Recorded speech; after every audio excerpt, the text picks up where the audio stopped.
Hello বন্ধুরা, শুভ সন্ধ্যা। আজ আমি কিছু আমার নিজের কথা বলার জন্য আসলাম। আজকে কোনো রান্নাবান্না বা কোনো কিছু নিয়ে আসিনি, তার কারণ আমার নিজের কাল থেকে আমার শরীরটা খারাপ, আজকেও পুরোপুরি ঠিক হয়নি। সেই জন্যই আমি একটু কথা বলার জন্য আসলাম আর কি। তা নিজের কথা বলতে, এই যে আমি ফেসবুকে এসেছি, এটা আমার ছেলের জন্যই আর কি। ওই জোর জবরদস্তি আর কি করলো যে করো করো, একা একা থাকো, একটা কাজ নিয়ে থাকলে তোমারও ভালো লাগবে, করো। তখন আমি তো জানি না এটা কি বৃত্তান্ত, আমি কিছুই জানতাম না, এখনও জানি না পুরোপুরি। তা একটা জিনিস আমার খুব ভালো লাগে এটাই, যে ফেসবুকের সব বন্ধুরা এই যে কমেন্ট করছে, অনেক বন্ধু বন্ধু হয়েছে, সকলের সঙ্গে পরিচিতি, এটা আমার খুব ভালো লাগছে।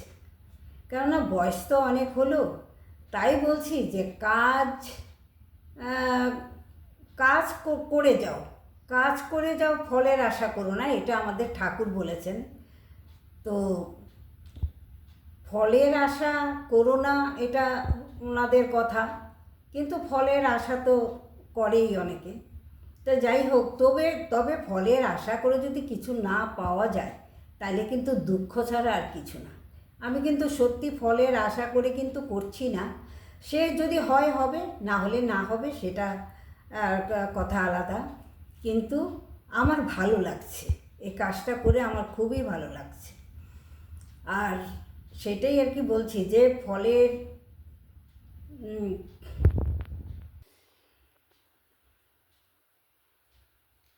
আসলে কি জানো, আমি না প্রত্যেকের ভিডিও দেখি।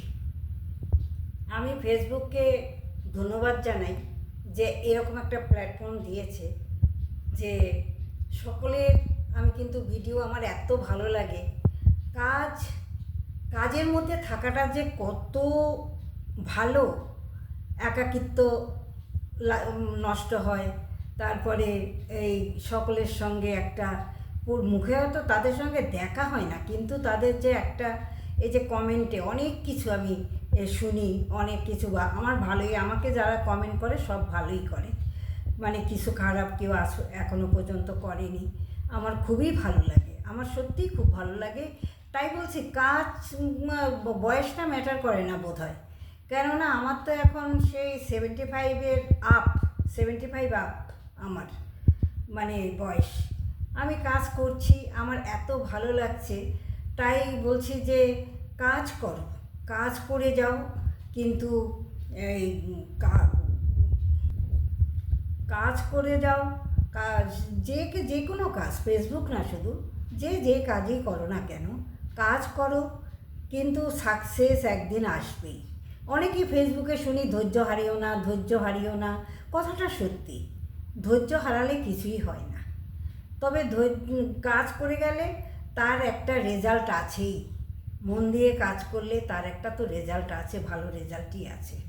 তা পরিণতি ভালোই হয়, খারাপ কিছু হয় না, কারোর আগে কারোর পিছে, কিন্তু ভালোই হয়, এই আর কি। এইটাই আমি বলার জন্য আজকে এসেছিলাম। তো আজকে তো কিছুই দেখাতেও পারলাম না, শরীরটা খারাপ বলেই আর কি একটু কথা বলার জন্য আসলাম। তোমরা সবাই ভালো থেকো, সুস্থ থেকো, মন দিয়ে কাজ করে, আমিও বলছি তোমরা সবাই মন দিয়ে কাজ করে যাও। আর ধৈর্য হারালে হবে না, এটা ঠিক। আর কতদিন আমি করতে পারবো তাও জানি না, কিন্তু আমার ভালো লাগছে, আমার সত্যিই খুব ভালো লাগছে। তোমরা সবাই সুস্থ থেকো, ভালো থেকো। তো সবাইকে শুভকামনা জানাই। শুভরাত্রি।